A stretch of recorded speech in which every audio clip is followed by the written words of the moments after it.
الحمدللہ رب العالمین والصلاة والسلام علی سید المرسلین اما بعد فاعوذ باللہ من الشیطان الرجیم بسم اللہ الرحمن الرحیم الصلاة والسلام علیک یا رسول اللہ وعلی آلک واصحابک یا حبیب اللہ الصلاة والسلام علیک یا نبی اللہ وعلی آلک واصحابک یا نور اللہ۔ میٹھے میٹھے اسلامی بھائیوں، الحمدللہ ایک بار پھر دعوت اسلامی کے آفیشیل پیج پر دارالفتہ اہل سنت کا سلسلہ لے کر حاضر ہوئے ہیں۔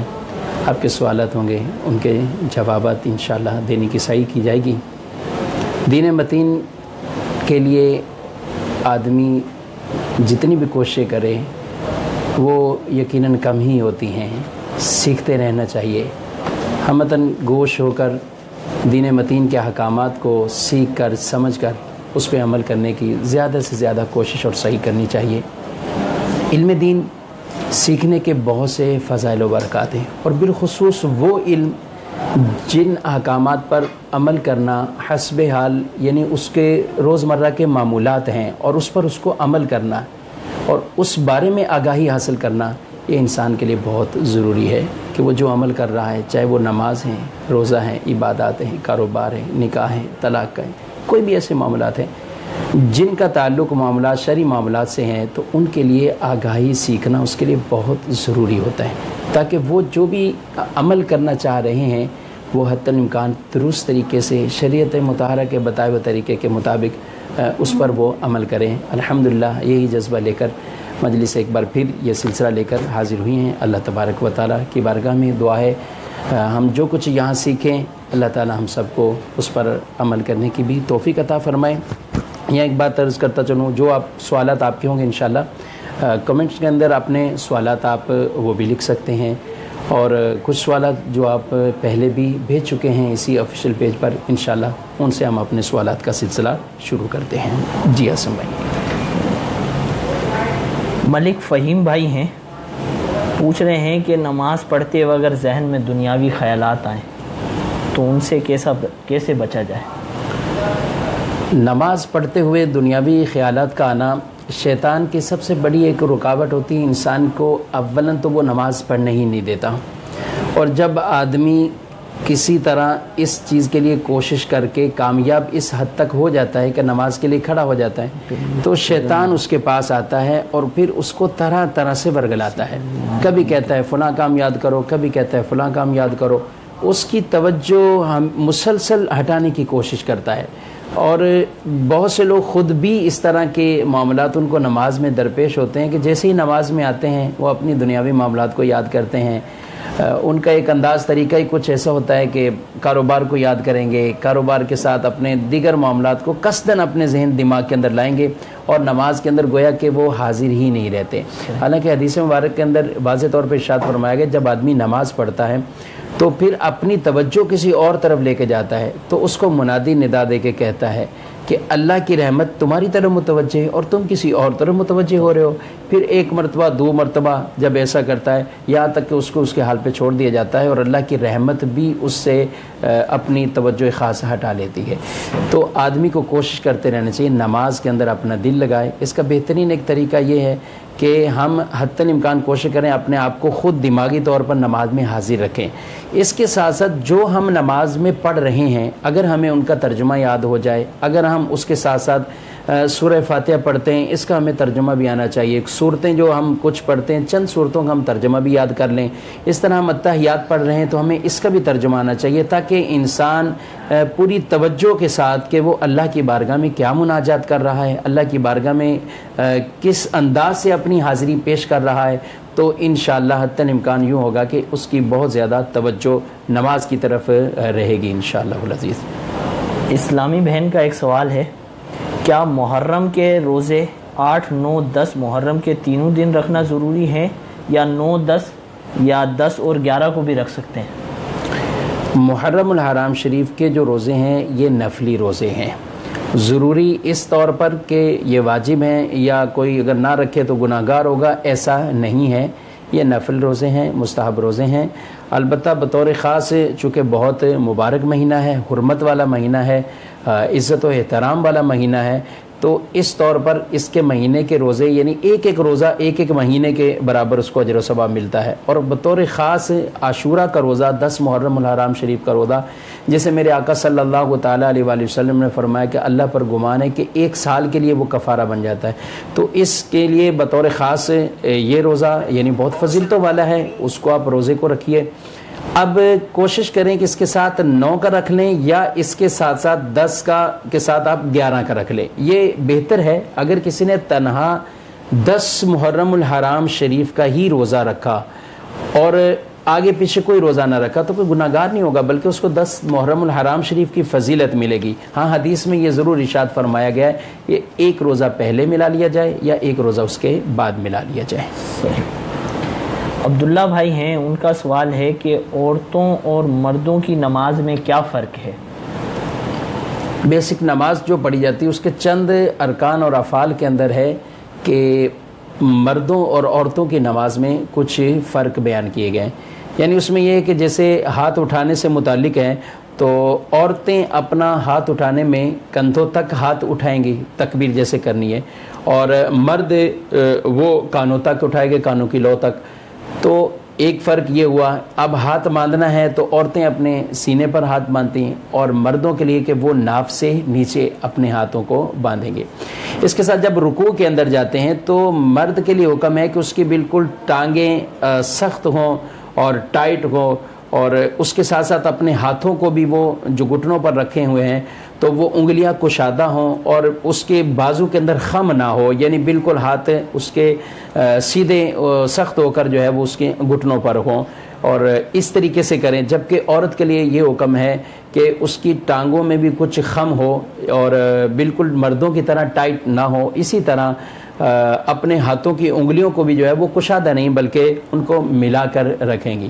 اب اس کے ساتھ پھر آگے سجدے کا جو معاملہ آتا ہے تو سجدے کے اندر عورتوں کے لیے بطور خاص یہ حکم ہے کہ وہ مردوں کی طرح یوں سجدہ نہیں کریں گے، بلکہ اپنے آپ کو سمٹ کر یعنی اس طریقے سے وہ سجدہ کریں کہ ان کی جو ہے وہ جسم رانوں سے مل جائے، پھر رانے زمین کے ساتھ مل جائیں، پھر کونیاں ان کی آپس میں ملی ہوئی ہوں جبکہ اور زمین پہ بچھی ہوئی، جبکہ مردوں کے لیے حکم ہے کہ وہ ان کی کونیاں کھڑی ہوں، کشادہ ہوں، جبکہ وہ جماعت میں نہیں اکیلے نماز پڑھ رہے ہیں۔ ہاں جماعت میں تو کچھ اس کا جو ہے وہ پھر اس کی ساتھ والے کی رعایت کرنا وہ بھی مردوں کے لیے ہے۔ تو یہ اس انداز سے سجدہ کریں گے۔ پھر سجدے کرنے کے ساتھ جب بعد میں بیٹھنا ہے، مرد اپنی انگلیوں کو زمین پر لگاتا ہے سجدے کے اندر، کم از کم 1 انگلی کا لگانا فرض ہے، 3 کا واجب ہے، اور 10 انگلیاں لگے تو سنت مبارکہ۔ لیکن عورت کے لیے چونکہ سمٹ کر اس طریقے سے سجدہ کرنے کا حکم ہے تو یہ اپنے پاؤں کو دائیں طرف نکال دے۔ اسی طرح جب بیٹھنا ہے اتحیات کے اندر تو مرد کے لیے یہ ہے کہ وہ بایاں پاؤں بچھا کر دایاں پاؤں کھڑا کریں گے، لیکن عورت کے لیے یہ حکم ہے کہ وہ اپنے اس طریقے سے مردوں کی طرح نہ بیٹھے بلکہ یوں بیٹھے کہ دونوں پاؤں کو وہ ایک طرف جو ہے وہ دائیں طرف جو ہے وہ نکال دیں اور یوں زمین پر بیٹھے۔ تو یہ چند چیزوں کے اندر فرق بیان کیے گئے ہیں مرد اور عورت کی نماز میں، ان کا خیال رکھنا چاہیے۔ علی خان ہیں، پوچھ رہے ہیں کہ میں ایسا کیا کروں جس سے دل میں اللہ عز و جل کی محبت پیدا ہو جائے؟ اللہ عز و جل کی محبت کے لیے دیکھیں یہ ہر مسلمان کو اس کی کوشش کرنی چاہیے، اللہ تبارک و تعالیٰ کی انسان کے دل کے اندر محبت پیدا ہو جائے۔ قرآن مجید فرقان حمید میں جہاں اللہ کے رسول صلی اللہ علیہ وسلم سے محبت کا فرمایا گیا ہے وہاں اللہ سے ہی محبت کا، یعنی فرمایا کہ تمہارے باپ اجداد، تمہاری بیویاں، تمہارے کنبے، رشتہ دار، خاندان اور تمہارے مکانات، تمہاری تجارتیں، یہ ساری چیزوں سے زیادہ آدمی کو محبت اللہ سے ہو اور اس کے رسول سے ہو۔ نبی کریم صلی اللہ علیہ وآلہ وسلم ایک دعا مانگتے تھے جو کہ دعا حضرت داؤد علیہ السلام، وہ دعا کے کلمات ہی یہ ہے کہ اے اللہ میں تجھ سے تیری محبت کا سوال کرتا ہوں، اے اللہ میں تجھ سے تیری محبت کا اور اس عمل کا سوال کرتا ہوں جو تیری محبت تک مجھے پہنچا دے۔ یہ ہماری تعلیم اور تربیت کے لیے آپ صلی اللہ تعالیٰ علیہ وسلم یہ دعا بھی مانگا کرتے تھے، تو یوں اللہ کی بارگاہ میں دعا بھی کرنی چاہیے۔ پھر ایک اور حدیث قدسی ہے جس میں یہ ارشاد فرمایا گیا ہے کہ فرائض سے بڑھ کر آدمی کے لیے کوئی ایسے اعمال نہیں ہے کہ جن کے ذریعے وہ اللہ کی بارگاہ میں قرب والا بن سکے۔ یعنی فرائض سب سے زیادہ ہیں.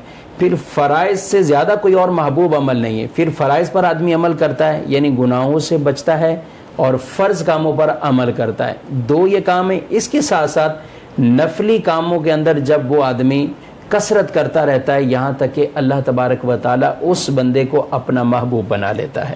تو یہ ایک عمل ایسا ہے کہ جس کے ذریعے بندہ اللہ کا محبوب بھی بن جاتا ہے اور اس کے سینے میں بھی دل میں بھی انشاءاللہ والعزیز اللہ تبارک و تعالیٰ کی بھی محبت پیدا ہوگی. علی رضا بھائی ہیں جی. کیا زمین کی مالیت کی وجہ سے بھی حج فرض ہو جاتا ہے؟ انہوں نے یہ تفصیل اس میں نہیں بیان کی ہے کہ ان کی زمین سے کون سی زمین مراد ہے. یعنی عام طور پہ جو آدمی کا گھر ہے حاجت اصلیہ کا وہ تو اس کی گھر اس کی ضروریات میں اس کی حاجت کے اندر شامل ہے. ٹھیک ہے. اس کی وجہ سے تو آدمی پر حج کا فریضہ نہیں آئے گا. یعنی الگ سے کوئی اور اماؤنٹ دیکھا جائے گا جو حج کی استطاعت کے لیے.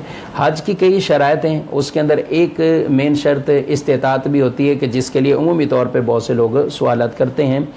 تو بہرحال اگر کسی کی حاجت سے زائد ایک جیسے اس کا حاجت والا مکان ہے وہ اس کے پاس موجود ہے, اب اس کے علاوہ اس کے پاس ایکسٹرا زمینیں پلاٹ یا مکان دکانیں وغیرہ موجود ہیں تو یہ ایکسٹرا شمار کی جائیں گی. اور استطاعت کے حوالے سے ان کو بھی شمار کرتے ہوئے اگر ان کی یہ مقدار اتنی بنتی ہے کہ حج کا فریضہ وہ ادائیگی ان پر لازم ہو جاتی ہے یا اور مال ہے کہ سب کو ملا کر اتنے بن جاتے ہیں کہ یہ حج ادا کرنے کے قابل بن جائے گا تو دیگر تمام دوسری شرائط کو بھی خیال رکھتے ہوئے یوں حج فرض ہو سکتا ہے اور ہو جائے گا. آپ کے پاس بھی کچھ سوالات ہیں. جی. سوال ایک تو یہ ہے کہ والد نے دوسری شادی کی ہے تو اب ہماری والدہ کا سوال بیان کر رہے ہیں کہ انتقال ہو گیا ہے تو والد صاحب نے دوسری شادی کی تو اب یہ ان کی جو دوسری زوجہ ہیں وہ ہمارا ان سے پردہ رہے گا یا نہیں جبکہ ہم بھی جوان ہیں.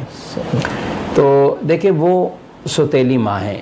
جو والد کی دوسری بیوی ہے وہ آپ کے لیے سوتیلی ماں ہے اور سوتیلی ماں سے شریعت مطہرہ میں پردہ نہیں رکھا گیا یعنی واجب نہیں ہے. البتہ اگر وہ جوان ہیں اور جیسے آپ نے بتایا جوان ہے تو پردہ کرنا چاہیں تو کر سکتے ہیں یعنی حرج بھی نہیں ہے. اور ایک بات یہ ہے کہ اگر کوئی فتنے کا اندیشہ ہے تو پھر پردہ کرنا واجب ہو جاتا ہے. ویسے عام طور پہ وہ محارم غیر نسبی شمار ہوتی ہیں اور سوتیلی ماں کا ان میں شمار ہوتا ہے یعنی پردہ کریں تو بھی جائز ہے نہ کریں تو بھی حرج نہیں لیکن فتنے کا اندیشہ ہے تو پھر پردہ کرنا واجب ہو جاتا ہے. ایک اور سوال کسی کہ 10 سال 15 سال پہلے کسی سے قرض لیا ہو اور وہ 5 لاکھ روپے قرض لیا تھا اور اب ایک عرصہ طویل گزر گیا 15 سال کے بعد جب دینے لگے تو سامنے والے کی طرف سے تقاضا ہے کہ پیسوں کو بڑھایا جائے کیونکہ 15 سال پہلے قرض کی ویلیو بہت کم تھی اور یعنی اس پیسے کی ویلیو زیادہ تھی اور اب بہت کم ہو چکی ہے. تو اس صورت میں ہمیں کتنے پیسے کیا زیادہ ملانے پڑیں گے یا کتنا. دیکھیں قرض کے حوالے سے کہ جو چیز آپ نے قرض لی ہے اسی کا مثل ان کو ریٹرن کرنا یہ ضروری ہوتا ہے. اب آپ نے پیسہ لیا ہے 15 سال پہلے اگرچہ آپ نے 5 لاکھ لیے تھے اس وقت 5 لاکھ یقیناً ایک مشقت والا بھی کام اور ویلیو کے اعتبار سے بہت بڑا اماؤنٹ ہے لیکن چونکہ 5 لاکھ روپے ہی لیے تھے تو اب جب ریٹرن کریں گے تو اب ان کو 5 لاکھ روپے یہی ریٹرن کرنے ہوں گے اور سامنے والے کا تقاضا کرنا یہ جائز نہیں ہے. وہ زیادہ کا تقاضا نہیں کر سکتے. جتنا قرض لیا تھا اس ویلیو کو نہیں بیچ میں دیکھا جائے گا کہ یہ مہنگا ہو چکا ہے یا یوں ہو چکا ہے, نہیں اس کو نہیں دیکھا جائے گا. ہاں جس نے زیور کسی سے قرض لیا ہو, سونا قرض لیا ہے, اب سونا کسی زمانے میں سستا تھا اب مہنگا ہو چکا ہے لیکن چونکہ واپسی ریٹرن کرنا ہے تو وہ سونا بھلے مہنگا ہو چکا ہے اس کو سونا ہی اتنا مہنگا خرید کر جتنی اس کی مالیت جتنے وزن کا سونا تھا وہ اس کو واپسی کرنا ہے. تو اب چونکہ روپے لیے ہیں قرض تو اب قرض کے اندر یہی دیکھا جائے گا کہ جتنے آپ نے روپے لیے ہیں اتنے ہی اس کو واپسی کرنے بنتے ہیں اور سامنے والے پر بھی لازمی ہے کہ وہ اتنے روپے ہی لے. وقت کے گزرنے کے ساتھ ساتھ ویلیو بڑھا کر مزید کا تقاضا کرنا اس کے لیے جائز نہیں ہے. جی عاصم بھائی. ماشاءاللہ کافی سارے کمنٹس بھی آئے حوصلہ افزائی کے. جی جی کئی اسلامی بھائی ہیں، عبد الرشید بھائی ہیں، وہ آپ کو سلام کہہ رہے ہیں وعلیکم اور دعا کی درخواست بھی کر رہے ہیں. اور صدام قادری ہیں، وہ کہہ رہے ہیں کہ ماشاء اللہ. بلال بھائی بھی آپ کو سلام کہہ رہے ہیں. وعلیکم السلام. حافظ اجمل بھائی ہیں، وہ کہہ رہے ہیں کہ ماشاء اللہ بہت اچھا سلسلہ ہے. ناظمین دعاؤں کی درخواست ہے. اسلامی بہن کا میسج ہے کہ بہت اچھا سلسلہ ہے، یہ دوبارہ کب ہوگا؟ جی انشاءاللہ وقتاً فوقتاً وقتاً فوقتاً انشاءاللہ. اور معین دارالفتہ اہل سنت کے جو پیج پر تو انشاءاللہ ہفتے میں 3 بار تقریباً کم و بیش یہ سلسلہ رہے گا، لائیو ہوگا انشاءاللہ دارالفتہ اہل سنت کے آفیشیل پیج پر انشاءاللہ. صحیح. اور بھی کافی سارے کمنٹس آئے ہوئے ہیں، انشاءاللہ وہ بھی ہم پڑھیں گے. ایک سوال میں کروں گا مفتی صاحب. ناصر شیخ ہیں، بولے نبی اور رسول کسے کہتے ہیں؟ نبی اور رسول کسے کہتے ہیں؟ دیکھیں بعض اوقات تو ایک ہی معنی میں یہ استعمال ہوتے ہیں، اور کبھی اس میں فرق بھی کیا جاتا ہے کہ نبی کسے کہتے ہیں اور رسول کسے کہتے ہیں. یہ بھی فرق ایک بیان کیا گیا کہ نبی وہ جو پہلے کی شریعت کے مطابق ہی تبلیغ کرتے ہیں، اور رسول وہ کہ جن کو ایک نئی شریعت لے کر وہ اس کے مطابق جو ہے وہ تبلیغ کرتے ہیں. ایک فرق یہ بھی بیان کیا گیا نبی اور رسول کے کہ جن کی طرف شریعت وحی آتی ہے ان کو تبلیغ کا حکم ہوا ہو یا نہ ہوا. محققین علماء نے یہ اس کا معنی بھی بیان کیا کہ وحی آتی ہو، تبلیغ کا حکم ہوا ہو یا نہ ہوا ہو، جبکہ رسول وہ ہیں کہ جن کو وحی کے ساتھ ساتھ تبلیغ کا بھی حکم ہے. تو اس کے مختلف معنی اور بیان کیے گئے ہیں، اور محققین علماء نے یہ بیان کیا ہے کہ وحی آتی ہو، تبلیغ کا حکم ہوا ہو یا نہ ہوا ہو تو نبی، اور اگر تبلیغ کا بھی حکم ہوا ہے ساتھ تو اسے رسول کہتے ہیں. 1,24,000 کم و بیش انبیاء اور رسول ہیں. نبی کریم صلی اللہ علیہ وسلم سے جب اس بارے میں پوچھا گیا تو رسول کتنے ہیں، ایک حدیث میں 310 سے زائد بتائے، تو یوں بعد میں بیان کیا 313 یا 315 یا 313. تو کم و بیش کے ساتھ یہ تعداد بیان کرنی چاہیے کہ اتنے رسول ہیں اور بقیہ جو ہیں وہ نبی ہیں. ایک اسلامی بہن کا سوال ابھی آیا ہے، وہ پوچھ رہی ہیں کہ نماز میں بار بار ڈکار آتی ہے جی، تو اس کا کیا شرعی حکم ہے؟ ڈکار آتی ہے تو اس سے نماز تو البتہ نماز میں فرق یوں نہیں پڑے گا، نماز نہیں ٹوٹے گی، اور کوشش کرنی چاہیے حتی الامکان اس طرح کے کہ کس وجہ سے ڈکار آ رہی ہے، اور کنٹرول اگر کر سکتے ہیں تو کنٹرول بھی کرنا چاہیے. صحیح. سلطان احمد ہیں، ان کا سوال یہ ہے کہ حضرت علی رضی اللہ تعالی عنہ کو مولا علی کیوں کہا جاتا ہے؟ مولا علی کیوں کہا جاتا ہے؟ مولا کہتے ہیں مددگار کو بھی کہتے ہیں، اور مولا دوست کو بھی کہتے ہیں، مولا ساتھی ولی کو بھی کہا جاتا ہے. حضرت علی رضی اللہ تعالیٰ عنہ کو بطور خاص مولا علی کہا جاتا ہے، ورنہ آپ مولا بزرگوں کو بھی کہا جاتا ہے، صحابہ کو بھی اگر کسی اور کو بھی کہنا چاہیں تو کہہ سکتے ہیں. قرآن مجید فرقان حمید میں اللہ تبارک و تعالیٰ نے ایک مقام پر ارشاد فرمایا فَإِنَّ اللَّهَ هُوَ مَوْلَاهُ وَجِبْرِيلُ وَصَالِحُ الْمُؤْمِنِينَ، بے شک اللہ مولا ہے، جبریل بھی مولا اور نیک مومن یہ بھی مولا ہے، ان کو فرمایا. اب قرآن پاک میں اللہ تبارک و تعالیٰ خود ارشاد فرما رہا ہے کہ اللہ بھی مولا، جبریل بھی مولا، اور نیک صالح مومنین سے بھی یہ ارشاد فرمایا، یعنی اللہ بھی مددگار، جبریل بھی مددگار، نیک مومن یہ بھی مددگار. تو یہ جو اللہ کے علاوہ جو دوسروں کے لیے مددگار کا لفظ استعمال ہو یا مولا کے طور پہ استعمال ہو، اس کا مطلب یہ ہوتا ہے کہ حقیقی طور پر ہر چیز کا مالک و مختار اللہ ہے. یہ عقیدہ بالکل اس طریقے سے کہ حقیقی طور پر ہر چیز کا مالک و مختار اللہ ہے. اللہ نہ چاہے تو ایک ذرہ بھی ادھر سے ادھر نہیں ہوگا، لیکن اللہ تبارک و تعالیٰ کی عطا سے اللہ کے نبی، اللہ کے رسول، اسی طرح فرشتے اور صحابہ کرام، اللہ کے نیک بندے اولیاء صالحین، یہ اللہ کی عطا سے مدد کرتے ہیں. نبی کریم صلی اللہ علیہ وسلم کے ایک اور حدیث بھی ہے چونکہ حضرت علی سے ہی متعلق ہے، تو آپ نے ارشاد فرمایا من کنت مولا فعلی مولا، کہ جس کا میں مولا اس کا علی مولا. تو اس طور پر بھی بطور خاص حضرت علی رضی اللہ تعالیٰ عنہ کو مولا کہا جاتا ہے. بہرحال مولا کہنے میں کوئی حرج نہیں ہے. ایک اور سوال ہے کہ سجدہ تلاوت ایک کرنا ہے یا 2 سجدے کرنے ہیں؟ سجدہ تلاوت ایک ہی سجدہ ہے، یعنی سجدہ تلاوت جب کیا جائے گا تو وہ ایک ہی سجدہ، وہ سجدہ سہو ہوتا ہے جو نماز کے اندر ہمیں واجب ہو جاتا ہے کسی وجہ سے، جو اس کے تقاضے اور احکام ہیں، تو وہ 2 سجدے کیے جاتے ہیں سلام پھیر کر، لیکن سجدہ تلاوت یہ ایک ہی سجدہ ہوتا ہے. ہاں، نیت بنا کر زیادہ سے زیادہ سجدے کرنے کے آدمی کے اوپر سجدے ہیں، زیادہ سجدے کچھ اس کے اوپر ہیں، تو وہ نیت کر کے ایک سجدہ کرتے ہیں، پھر نیت کر کے دوسرا، مطلب کہ میں دوسرا سجدہ ادا کر رہا ہوں جو میرے ذمہ سجدہ تلاوت لازم ہے. تو یہ کوشش کرنی چاہیے، سجدہ تلاوت یہ واجب ہوتا ہے. تو آدمی نے اگر برسوں سے بعض اوقات ایسے ہوتے ہیں تلاوت کرتے رہتے ہیں لیکن اس طرف رجحان نہیں ہوتا یا توجہ نہیں ہوتی، تو یہ حکم پتہ چلا ہے تو یہ سجدے جو پچھلے رہتے ہیں ان کو بھی ادا کرنا چاہیے. صحیح. راؤ عامر بھائی کا سوال ابھی ہی آیا ہے کہ پوچھ رہے ہیں کہ توبہ کرنے کے بعد مجھ سے پھر گناہ ہو جاتا ہے. پھر توبہ کرنی، توبہ کے بعد گناہ کا ہو جانا، اس کے لیے حکم یہ ہے کہ پھر اس گناہ سے بھی توبہ کریں. دیکھیں توبہ کی شرط تو یہی ہے کہ جب آدمی توبہ کرے تو اس وقت ایک تو ہے ندامت ہو، نادم ہو، اللہ کی بارگاہ میں شرمندہ ہو. پھر اس کے ساتھ ساتھ یہ کہ آئندہ وہ گناہ نہ کرنے کا پکا عزم ہو اس کا.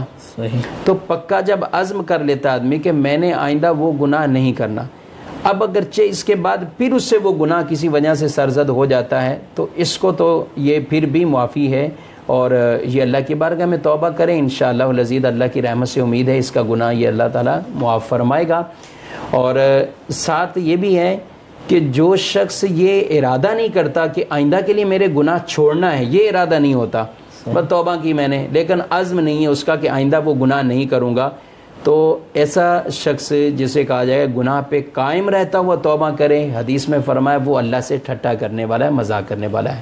تو اللہ کی بارگاہ میں سچے دل سے توبہ کرنی چاہیے اور اس طریقے سے نیت کے ساتھ عزم کے ساتھ توبہ کرنی ہے کہ اب ہم واپس اس گناہ میں نہیں پلٹیں گے. جس طرح بھینس کے تھنوں سے نکلنے والا دودھ اب دوبارہ تھن میں نہیں جا سکتا، اسی طرح آدمی وہ گناہ کی طرف نہ پلٹے. لیکن اگر پھر بھی نفس و شیطان کی وجہ سے گناہ میں پڑ جاتا ہے اللہ کی بارگاہ میں پھر توبہ کریں. کافی اسلامی بھائی کمنٹ کر ہی رہے ہیں، سوالات بھی پوچھ رہے ہیں، حوصلہ افزائی بھی کر رہے ہیں. محمد سجاد خان ہیں، کہہ رہے ہیں کہ آپ کا سلسلہ دیکھ رہا ہوں، بہت کچھ سیکھنے کو مل رہا ہے. محمد عدنان ہیں، ماشاء اللہ عز و جل، سوشل میڈیا مجلس نے کافی اچھا سلسلہ شروع کیا ہے کہ ہم اپنے شرعی مسائل سے آگاہی بآسانی حاصل کر سکتے ہیں. اللہ آپ تمام کو برکتیں عطا فرمائے، آمین. طاہر سعید بھائی ہیں، وہ کہہ رہے ہیں کہ علم دین کا خزانہ حاصل ہو رہا ہے اس سلسلے سے، ماشاءاللہ. ابو بکر بھائی ہیں، کافی اچھا سلسلہ ہے، اگر یہ ہر ہفتے ہو تو ان کے جواب میں تو انشاءاللہ 3 دن ہفتے میں، یعنی کہ 7 دن میں 8 دن میں 3 لائیو انشاءاللہ دارالفتاء اہل سنت کے پیج کے اوپر جمعے کو اور اتوار کو ہوا کریں گے. اور محمد رضوان بھائی ہیں، وہ کہہ رہے ہیں کہ آج کل کے دور میں علم دین کے حصول کے لیے اچھا سلسلہ ہے یہ. محمد ادریس ہیں، جس طرح ہم یہاں سے شرعی مسائل حاصل کر رہے ہیں تو کیا نمبرز کے ذریعے شرعی مسائل سے آگاہی لے سکتے ہیں؟ جی ہاں بالکل، دارالفتاء اہل سنت کے 4 نمبر ہیں اور جو وقتاً فوقتاً مدنی چینل پر بھی، دارالفتاء کے آفیشیل پیج پر بھی وہ نمبر درج ہیں، تو اس نمبروں کے ذریعے ٹیلی فون کر کے بھی اس پر رہنمائی لی جا سکتی ہے. انشاءاللہ ہم ایک کمنٹ کے اندر ان کو بھی نمبر دے دیتے ہیں اور دیگر اسلامی بھائی کو بھی.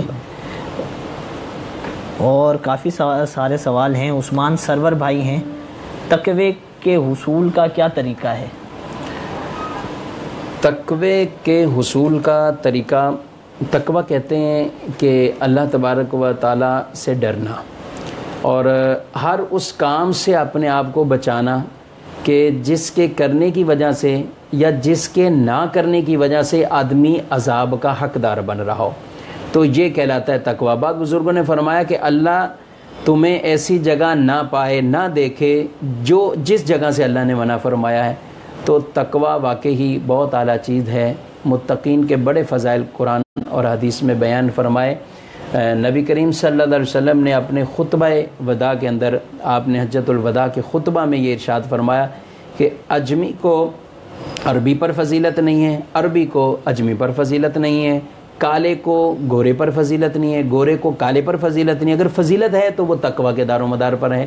اور قرآن مجید میں بھی اللہ تعالیٰ ارشاد فرماتا ہے اِنَّ أَكْرَمَكُمْ عِنْدَ اللَّهِ أَتْقَاكُمْ، اللہ کے نزدیک تم میں سے زیادہ عزت والا وہ ہے جو زیادہ ڈرنے والا ہے، جو تقوی اور پرہیزگار اختیار کرنے والا ہے۔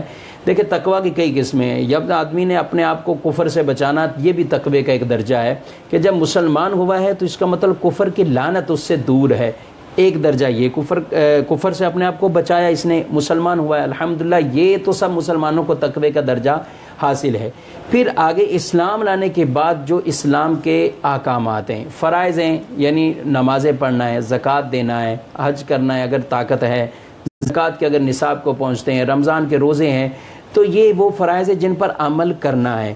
کچھ گناہ ہیں، زنا کاری سے بچنا، شراب سے بچنا، سود سے بچنا، جھوٹ سے بچنا، غیبت سے بچنا، دیگر اور کئی اس طرح کے کام، تو جن سے بچنا ہے ان سے بچیں، جن پر عمل کرنا ہے ان پر عمل کرے۔ یہ تقوی کے درجات میں سے یعنی فرض والا اعلیٰ درجہ ہے۔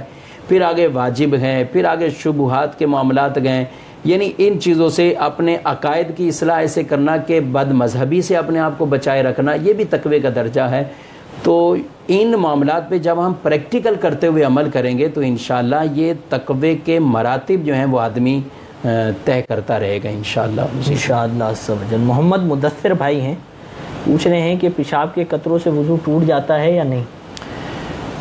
انہوں نے تفصیل شاید اس کی نہیں بیان کی، ویسے عام طور پہ تو حکم یہی ہے کہ پیشاب کا قطرہ آئے گا تو اس سے ظاہر ہے وضو ٹوٹ جائے گا، وضو ٹوٹ جائے گا، اور وہ جس جگہ پر جس کپڑے پر لگے وہ کپڑے کا بھی حصہ ناپاک ہوگا۔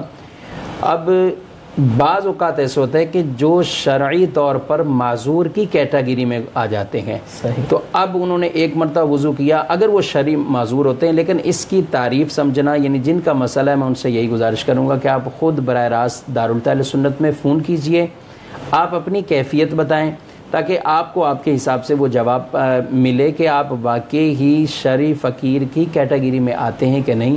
شرعی فقیر کی اگر تعریف میں وہ آ جائے گا، صادق ہو جائے گا پورا، تو ایسے شخص کو اگر قطروں کی مرض کی وجہ سے شرعی فقیر کہا گیا ہے تو پھر وہ اگر نماز کے وقت میں جیسے وضو کرتا ہے تو پھر بعد میں اگر یہ عارضہ اس کو نماز کے اسی وقت کے اندر آتا ہے تو اس سے وضو نہیں ٹوٹے گا، لیکن یہ اسی کے لیے جو شرعی طور پر معذور کہلائے گا، تو اس کے لیے آپ کو براہ راست خود ہی دارالتعلیم میں تشریف لے کر آ جائیں اگر ممکن ہے، ورنہ دارالتعلیم کے نمبرز پر آپ کال کر لیں، کر سکتے ہیں۔ کاشف بھائی ہیں، وہ کہہ رہے ہیں کہ جاندار کی تصویر پرنٹ کر سکتے ہیں یا نہیں؟ جاندار کی تصویر پرنٹ کرنا یہ جائز نہیں ہے۔ دیکھیں بعض تصویر چاہے بنا رہے ہوں، ایک یہ تصویر ہے، اور ایک یہ ہے کہ جاندار کی تصویر آپ کے پاس لیپ ٹاپ میں ہے، کمپیوٹر میں ہے، موبائل میں ہے، آپ اس کا پرنٹ نکالتے ہیں، تو جاندار کی تصویر کو اس کا یہ پرنٹ نکالنا یہ جائز نہیں ہے، اس کا خیال رکھنا چاہیے۔ موبائل میں اگر تصویر بنائی ہے اور موبائل کے اندر ہی سیو ہے یا آپ نے اپنے سسٹم میں ڈالی تو کوئی اس میں مذائقے والی بات نہیں ہے، اگر کوئی اور شرعی طور پر کوئی وہاں پہ معاملہ نہیں ہے، یعنی کسی نامحرم کی تصویر نہ ہو، کوئی اور تقاضے ایسے جو ہے وہ برے جو غیر شرعی ہیں وہ نہ ہو، تو عام ایک سمپل تصویر موبائل میں رکھی ہوئی ہے، آپ نے اپنی رکھی ہے، آپ نے اپنے بچے کی رکھی ہوئی، جائز ہے، کوئی حرج والی بات نہیں، لیکن پرنٹ نکالنا جائز نہیں۔ ماشاءاللہ۔ آپ کے پاس کچھ سوالات ہوں تو؟ ہاں، ایک سوال یہ ہے کہ میاں بیوی کے درمیان ناراضگی کی وجہ سے دور رہ رہے ہیں، ایک طویل عرصہ دور ہو گیا، تو بعض لوگوں میں مشہور ہے کہ 3 سال کے بعد طلاق ہوتی ہے، بعد کہتے ہیں 5 سال کے بعد طلاق ہوتی ہے، تو یہ غلط فہمی ہے، ایسا نہیں ہے۔ میاں بیوی اگر آپس میں دور رہ رہے ہیں، چاہے راضی خوشی رہ رہے ہیں یا ناراضگی کے ساتھ رہ رہے ہیں، تو ان کے محض دور رہنے سے طلاق نہیں ہوگی، یہ بہت بڑی غلط فہمی ہے لوگوں نے، طرح طرح کی اس طرح کے معاملات میں بالخصوص طلاق کے حوالے سے ایسی سی غلط فہمیاں لوگوں میں پائی جاتی ہیں، تو اس وجہ سے طلاق نہیں ہوگی، محض میاں بیوی دور ہیں۔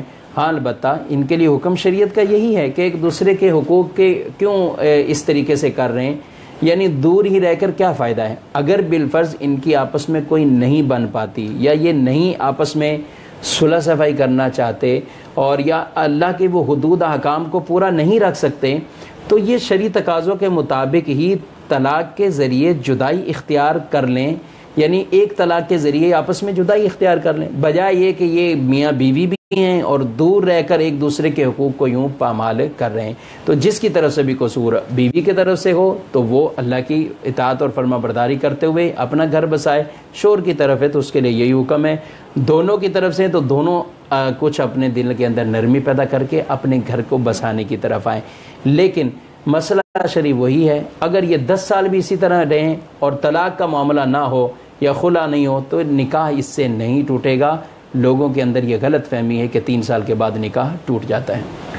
ملک شوکت بھائی ہیں، ان کا سوال ہے کہ قرض کے باوجود حج و عمرہ کرنا کیسا؟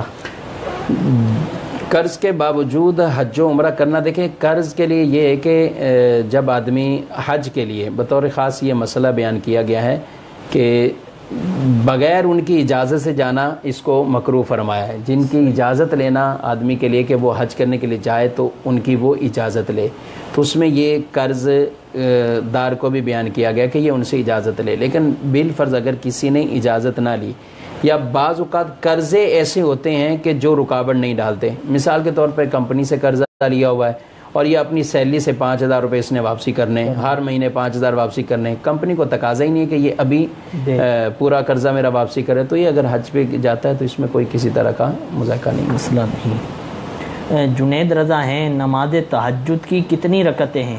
اس کے ادا کرنے کا وقت کیا ہے؟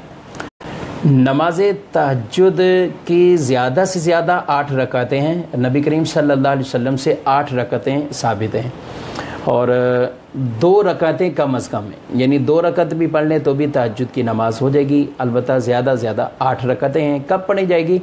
تو نماز عشاء کی ادائیگی کرنے کے بعد جب آدمی سو جائے، اس کے بعد جب اٹھے، چاہے رات کا ہی کوئی ٹائم ہو، یعنی بعض یہ بھی سمجھتے ہیں اس میں عاصم بھائی کہ صبح وہ فجر سے تھوڑی دیر پہلے یا سحری کا وقت ہی ہونا ضروری ہے، ایسا نہیں۔ عشاء کی نماز پڑھی، سو گئے، اب سوئے، اب آنکھ کھل گئی، 11 بجے کھل گئی، رات کو 12 بجے کھل گئی، تہجد کی نماز پڑھ سکتے ہیں۔ عشاء کے بعد سونا یہ شرط ہے اس کے لیے۔ ہاں، عشاء کی نماز آپ جو ہے وہ نہیں پڑھی، ایسے ہی سو گئے تھے کہ بعد میں اٹھ کے عشاء بھی پڑھ لوں گا، تہجد بھی پڑھ لوں گا، تو وہ تہجد یوں نہیں ہوگی، صلاۃ اللیل ہو جائے گی آپ کی۔ لیکن تہجد کے لیے یہ ہے کہ عشاء اور تہجد اس کے بیچ میں آپ سوئیں، آرام کریں، چاہے وہ تھوڑی دیر کے لیے ہی کیوں نہ ہو، سو جائیں اس کے لیے۔ صحیح۔ ریاض علی بھائی ہیں، بہت کچھ سیکھنے کو مل رہا ہے، اللہ آپ کو برکتیں عطا فرمائے۔ رمضان رضا ہیں، ماشاء اللہ عز و جل۔ عدنان احمد ہیں، بہت ہی معلوماتی پروگرام ہے آپ کا۔ ذاکر ہیں، ذاکر الیاس ہیں، سبحان اللہ، بہت کچھ سیکھنے کو مل رہا ہے۔ نور اللہ ہیں، وہ کہہ رہے ہیں کہ اچھا سلسلہ ہے لیکن ٹائم بہت کم رکھتے ہیں آپ۔ ٹائم بہت کم رکھتے ہیں، ٹائم ایک عام طور پہ ہمارے جو سلسلے چلتے ہیں تو اس کے لیے 40 منٹ 45 منٹ، تو اسی وجہ سے 3 دن ہم نے تین دن بھی ہے لائیو انشاءاللہ اور سلسلہ موجود بھی رہتا ہے۔ پھر یہ ہے کہ ناظرین کا بھی خیال کرتے ہوئے، اپنے ویوز کا بھی خیال کرتے ہوئے، تاکہ وہ دیکھ پائیں، پھر اگلے کے لیے بھی وہ ٹائم نکال سکیں، وہ بھی معاملات میں شامل ہیں انشاءاللہ۔ الحمدللہ یہی علم دین سیکھنے سکھانے کے لیے امیر اہل سنت ان دنوں میں بطور خاص 10 محرم الحرام شریف، یعنی یہ 10 مدنی مذاکرے ایک ساتھ ہوتے ہیں، اور یہ بہت علم دین کا خزانہ ہوتا ہے، اس میں شرعی احکام بھی ہیں، ساتھ ساتھ تربیت بھی ہے، اخلاقی تربیت بھی ہے، اور گھر کیسے اپنا جاری رکھنا ہے، گھر کو کیسے امن کا گہوارہ بنا سکتے ہیں، کاروباری زندگی ہو، مسجد جانا ہو، باہر آنا ہے، کئی معاملات کے اندر ایسی ماشاءاللہ مدنی پھول ملتے ہیں کہ اصلاح برا یہ مدنی مذاکرہ ضرور ملاحظہ کیجئے اور اس کی دعوت بھی عام کیجئے۔ اسماعیل بھائی کا سوال ابھی آیا ہے کہ بال اور ناخن کتنے دنوں میں کاٹنا واجب ہے؟ بال اور ناخن شاید ان کی مراد وہ بغلوں کے بال ہوں اور ناف کے نیچے کے بال ہی مراد ہوں گے۔ دیکھیں ناخن اور بال کے لیے ان کے لیے یہ غیر ضروری انسان کے جو بال ہیں ان کے لیے سنت تو یہ ہے کہ ہفتے میں یہ صاف کیے جائیں. صحیح. 15 دن تک کرتے ہیں تو بھی جائز ہے، البتہ زیادہ اس کی 40 دن کی میعاد ہے. یعنی یوں کہہ لیں کہ ایک سب سے اعلیٰ درجہ ہے، ایک ادنا درجہ ہے، اور ایک اوسط ہے، اور ایک بالکل آگے ادنا والا. تو جو لمٹ ہے زیادہ سے زیادہ وہ 40 دن ہے، اس سے زیادہ پھر گناہ میں پڑیں گے. تو اس لیے کوشش کر کے اس سے پہلے ہی اگر 7 دن میں نہیں کر سکتے تو کم از کم 15 دن کے اندر 20 دن کے اندر یہ اپنا معمول بنائے رکھنے چاہیے. محمد اطہر بھائی ہیں، ان کا سوال ہے پیر جس کی بیعت کی جا سکتی ہے اس کے لیے کیا شرائط ہیں؟ پیر کے لیے شریعت مطہرہ کی طرف سے چند شرائط ہیں. جو پیر ایک تو یہ ہے کہ وہ پیر صحیح العقیدہ ہو، عقیدے کے اعتبار سے سنی صحیح العقیدہ ہو. پھر یہ ہے کہ ان فاسق مولن نہ ہو، ٹھیک ہے، عالم ہو، اور ان کا سلسلہ جو ہے وہ بیچ میں منقطع نہ ہو، یہاں تک کہ یہ سلسلہ ان کا خود اوپر تک جو ہے وہ نبی کریم صلی اللہ علیہ وسلم تک پہنچ جاتا ہو. تو یہ 4 چیزیں بیسک پیر کے لیے یہ دیکھنی چاہیے. عام طور پر کئی سے جو باشرہ بھی نہیں ہوتے، بالکل واضح طور پر فاسق بھی ہوتے ہیں، اور لوگ کئی ان کے جو ہے نا وہ مرید بن جاتے ہیں. ایسی پیری مریدی کی پذیر آئی شریعت مطہرہ میں قطع نہیں بلکہ مذمتیں بیان فرمائی گئی. سید اعلیٰ حضرت علیہ الرحمہ نے جگہ بجگہ ایسے پیروں کی اور ایسے جو بن جاتے ہیں اور لوگوں کو اپنے مرید کرتے ہیں ان کی مذمت فرمائی. پیر کا مقصد یہ ہے کہ لوگوں کو راہ راست پر، لوگوں کو دین کی طرف لائیں، لوگوں کی رشد و ہدایت کے لیے ہوں، لوگوں کو ایسی یہ ارادت والا ایک سلسلہ ہے کہ وہ ان کو دین پہ چلائے. اور جب پیر ہی خود فاسق ہوگا تو وہ دوسروں کو کیا تعلیم اور تربیت کرے گا؟ تو یہ بہترین چیزیں یہ شرائط کو ہم دیکھ لیں گے. صحیح العقیدہ ہو، عالم دین ہو، اور اس کے ساتھ ساتھ فاسق نہ ہو، فاسق مولن نہ ہو، اور اس کا سلسلہ منقطع نہ ہو. یہ 4 شرطیں ہیں پیر کی. صحیح. سعد رضا بھائی کا سوال آیا تھا، کیا عورت اپنے شوہر کے ساتھ نکاح پر نکاح کر سکتی ہے؟ تجدید نکاح.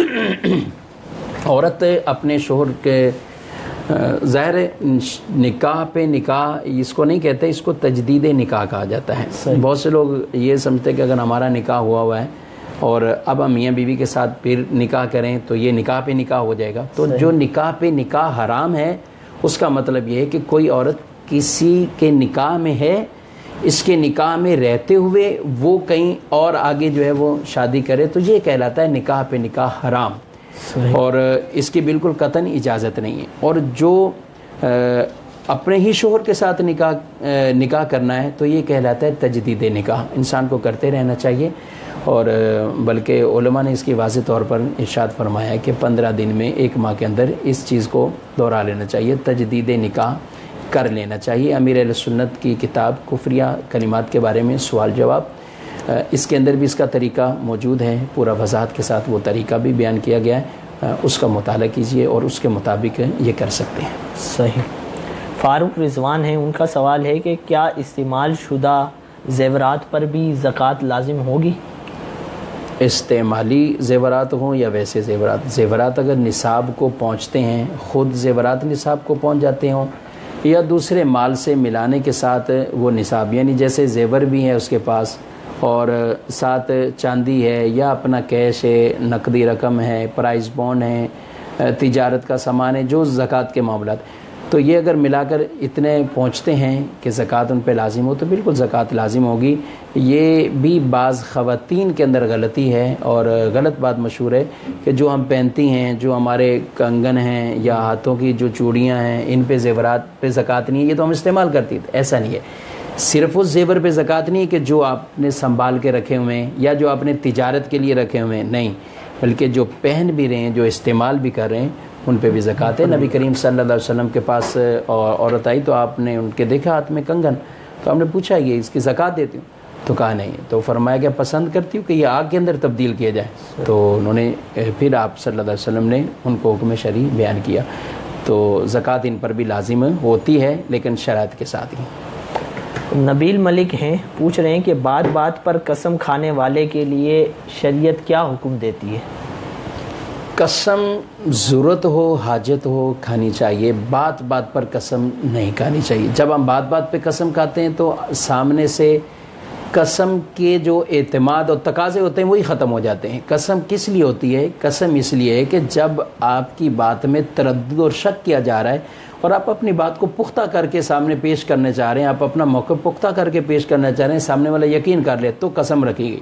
اب اس کی ضرورت ہے تو بالکل قسم کھا سکتے ہیں، لیکن اگر نہیں ہے، بات پر قسمیں کھانا یہ اچھی عادت نہیں ہے، بہت بری عادتیں ہیں۔ اور بعض اوقات تو ایسا بھی ہو جاتا ہے کہ بات بات پر جب قسم کھائی جاتی ہے تو کئی قسمیں ایسی ہوں گی کہ جو قسم کی منعقدہ قسم کے اندر داخل ہوں گی۔ اور یمین منعقدہ مطلب کہ آئندہ کے کوئی معاملات ہیں جس پر وہ قسم کھا رہا ہے کہ میں ایسا نہیں کروں گا۔ اب وہ ہر بات قسم سے یا اللہ کی قسم، اگر کوئی صرف قسم سے بھی کہہ کے بات کرتا ہے تو وہ قسم تو ہو جائے گی، اس کے اندر وہ قسم ہی شمار کی جاتی ہے، حلف شمار کیا جاتا ہے۔ تو یوں کرنے سے وہ ساری قسمیں ہیں۔ اب اگر اس کے برخلاف اس نے کام کیا جس کے اوپر قسم کھائی تھی تو کفارہ اس پر لازم آئے گا، یعنی قسم بھی ٹوٹی ہے اور ساتھ ساتھ کفارے بھی۔ تو کتنے ایسے ہوں گے جو بات بات پر قسم کھانے کے اگر عادی ہیں تو یوں وہ گناہگار بھی کئی اعتبار سے ہو رہے ہوں گے کہ کفارے کی ادائیگی بھی نہیں کر رہی، نہ ان کو اس طرح کا شعور ہے۔ صحیح۔ دانش علی ہیں جی، تلقین میت کے بارے میں شرعی حکم کیا ہے؟ اس کی شرعی حیثیت کیا ہے؟ تلقین میت یہ بالکل مشروع ہے، اہل سنت کے نزدیک اس کو بیان کیا گیا ہے، اور حدیث مبارک کے اندر خود نبی کریم صلی اللہ علیہ وآلہ وسلم نے اس کی تلقین فرمائی ہے اور اس کی تربیت ارشاد فرمائی ہے کہ جب فرشتے آتے ہیں آدمی ان کے لیے تلقین کرتا ہے تو فرشتے ایک دوسرے سے کہتے ہیں کہ ہم اس کے پاس حساب کتاب کے لیے بیٹھے ہوئے ہیں جس کو اس کے ساتھی تلقین کر رہے ہیں۔ تو تلقین بہت ایک اچھا عمل ہے، یہ کرنا چاہیے، اور یہ اس کے ساتھ بہت بڑی نیکی ہے۔ امیر علیہ سنت کا جو رسالہ ہے مدنی وصیت نامہ، یہ رسالہ جس کے اندر یہ تلقین کے کلمات بھی ہیں، تلقین کے وہ الفاظ بھی ہیں، یہ سارا کچھ اس کے اندر موجود ہے۔ اس کو حاصل کیجئے تو اس کے مطابق تلقین کو انشاءاللہ عز و جل۔ جی بس ٹائم ہو گیا ہے نا، اذان عشاء وغیرہ کی؟ اذان عشاء کا ٹائم ہو رہا ہے، چلیں ماشاءاللہ دعا کرا دیں۔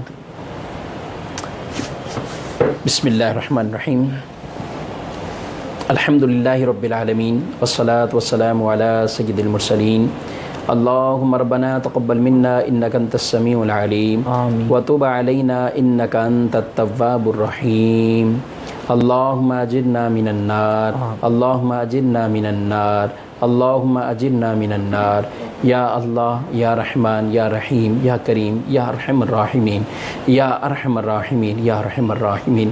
مالک و مولا ہم سب کی آج کی اس سلسلے کو، نشست کو اپنی بارگاہ میں قبول و منصور فرما۔ الہ العالمین یا ارحم الراحمین، محرم الحرام شریف کی بابرکت ساعتوں کا صدقہ یا اللہ اس مبارک مہینے کا واسطہ ہم سب کی بلا حساب مغفرت فرما، ہمارے گناہوں کو معاف فرما، یا اللہ ہماری خطاؤں کو اپنی عطاؤں میں تبدیل فرما، یا اللہ ہمارے دکھوں کو سکھوں میں تبدیل فرما، یا اللہ ہماری مشکلات کو آسانیوں میں تبدیل فرما، یا اللہ ہماری بیماریوں کو شفاؤں میں تبدیل فرما۔ الہ العالمین یا رحم الراحمین، جتنے بھی اسلامی بھائیوں نے بہنوں نے دعاؤں کے لیے کہا، یا اللہ سب کی نیک حاجتیں پوری فرما دے، یا اللہ نیک مرادیں پوری فرما دے، یا اللہ سب کے مریضوں پر اپنی نظر رحمت فرما دے۔ مالک و مولا جو مشکلات میں ہیں، ہاسپٹلوں میں ہیں، جن کے گھروں پر مریض گئے، جو خود مریض ہیں، علیل ہیں، گھر کے واحد کفیل ہیں، کمانے والے ہیں، باری تعالیٰ اپنے پیارے حبیب کا صدقہ نظر رحمت فرما، کی پریشانیوں کو دور فرما، جن کے کاروبار میں رکاوٹیں ہیں، بندشیں ہیں، یا اللہ دور فرما دے۔ الہ العالمین یا رحم الراحمین، جن کے روزگار ہیں مگر اس کے اندر کاروبار میں برکتیں نہیں ہیں، بندشیں ہوئی ہیں، رکاوٹیں ہیں، یا اللہ تو اپنی نظر رحمت فرما۔ الہ العالمین جن کی دکانوں کاروبار کو نظر لگی ہوئی ہے، بری نظر لگی ہوئی ہے، یا اللہ ان پر بھی اپنی نظر رحمت فرما دے، سب کو اپنے خزانوں سے عطا فرما، ہمیں دین و دنیا کی بھلائیاں عطا فرما، دین و دنیا کی عزتیں عطا فرما، دین و دنیا کی رحمتیں برکتوں سے یا اللہ ہم سب کو مالا مال فرما۔ الہ العالمین یا ارحم الراحمین جن کے رشتوں میں رکاوٹیں ہیں یا اللہ ان رکاوٹوں کو دور فرما دے، نیک اچھے رشتے عطا فرما یا اللہ، جو شادی شدہ ہیں اپنے گھروں میں سکھ چین عطا فرما، گھریلو پریشانیاں، تنگ دستیاں، ناچاکیاں، نا اتفاقیاں دور فرما دے یا اللہ، آپس میں پیار، محبت، اتحاد، الفت، اتفاق نصیب فرما دے یا ارحم الراحمین یا الہ العالمین، ہمیں بار بار حج و عمرہ کی سعادتیں عطا فرما، الہ العالمین بار بار حرمین طیبین کی با ادب حاضری عطا فرما، الہ العالمین یا ارحم الراحمین اس نیکی کے کام کے لیے جو بھی معاون بنتے ہیں یا اللہ، جو اس نیکی کے پیغام کو پھیلانے کے لیے معاون بنتے ہیں، کوششیں کرتے ہیں، کاوشیں کرتے ہیں، باری تعالیٰ سب کی کوششوں کو، کاوشوں کو قبول و منظور فرما، دعوت اسلامی کے اس مدنی ماحول کو ترقیاں عطا فرما، عروج عطا فرما یا الہ العالمین، ہمیں اس مدنی ماحول میں استقامت عطا فرما، آمین بجاہ النبی الامین صلی اللہ تعالی علیہ وسلم، لا الہ الا اللہ محمد الرسول اللہ صلی اللہ علیہ وآلہ وسلم۔